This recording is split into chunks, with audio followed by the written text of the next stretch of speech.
Dans un instant, on reste d'ailleurs dans le secteur du numérique, puisqu'on va parler de TikTok, le nouvel arbre à palabres des Sénégalais. Quand on regarde ce qui se passe aujourd'hui sur TikTok au Sénégal, on se rend compte qu'on y fait à peu près tout.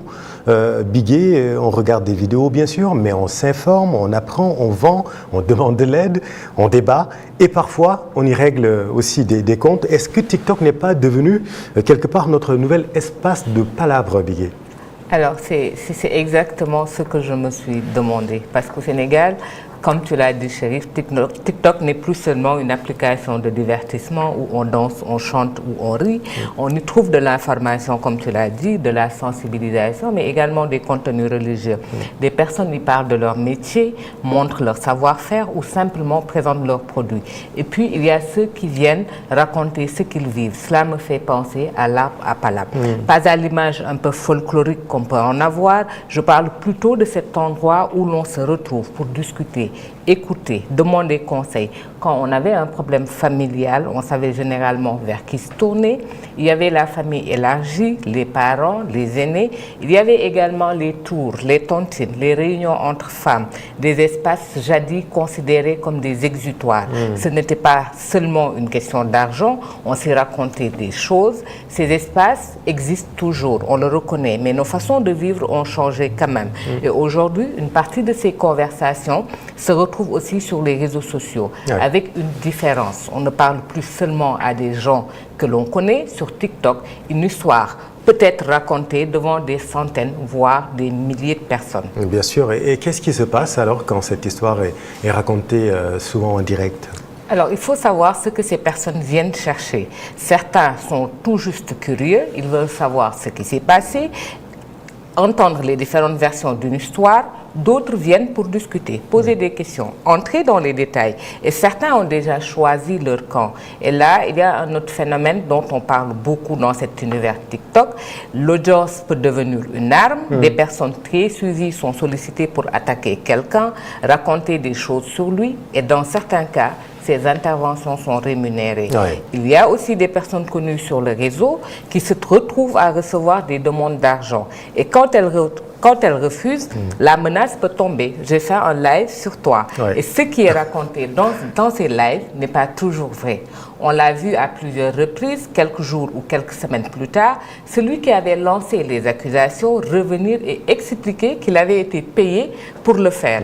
Parfois, il reconnaît lui-même avoir inventé ou déformé l'histoire. Ce qui m'interpelle, ça va au-delà du fait que ces pratiques existent. C'est qu'elles ne semblent pas toujours faire perdre leur audience à ceux qui les ont pratiquées. La personne peut être démasquée aujourd'hui et quelques jours plus tard, reprendre un live, une autre histoire arrive, une autre personne est prise à partie et le public revient. Sauf que, Bigué, cette audience, certains ont appris à la transformer en un véritable business qui marche du feu de Dieu.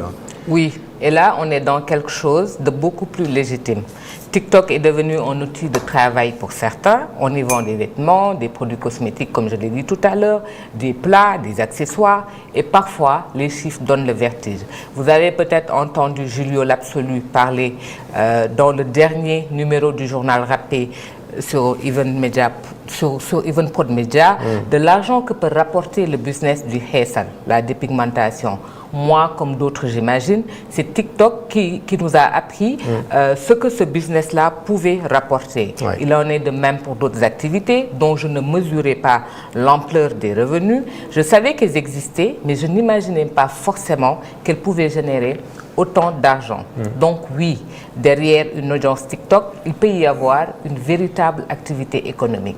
Et quand cette audience est très attachée à une personne, elle peut aussi continuer à la suivre, traverser une polémique, regarder ses lives, partager ses contenus, acheter chez elle ou lui envoyer des cadeaux. Certains restent convaincus d'ailleurs que des clashs sont organisés juste pour vendre, car une polémique attire du monde. Et sur TikTok, l'attention peut aussi avoir une valeur économique. Et on a suivi tout à l'heure le sujet sur les cagnottes. Pourquoi? Parce que TikTok permet aussi de mobiliser très vite pour aider quelqu'un. Oui, et c'est probablement l'un des aspects les plus utiles de ce réseau. Une personne tombe malade, un appel est lancé, une vidéo tourne et des inconnus peuvent se mobiliser pour cette personne-là, pour sa famille. Chacun donne selon ses moyens et parfois, en très peu de temps, une somme importante est réunie. Cette solidarité existe et elle mérite d'être saluée, mais elle repose sur la confiance. Lorsqu'une collecte suscite des doutes ou qu'une affaire donne lieu à une procédure juridique, cette confiance est mise à l'épreuve. Je ne veux pas faire d'amalgame quand même.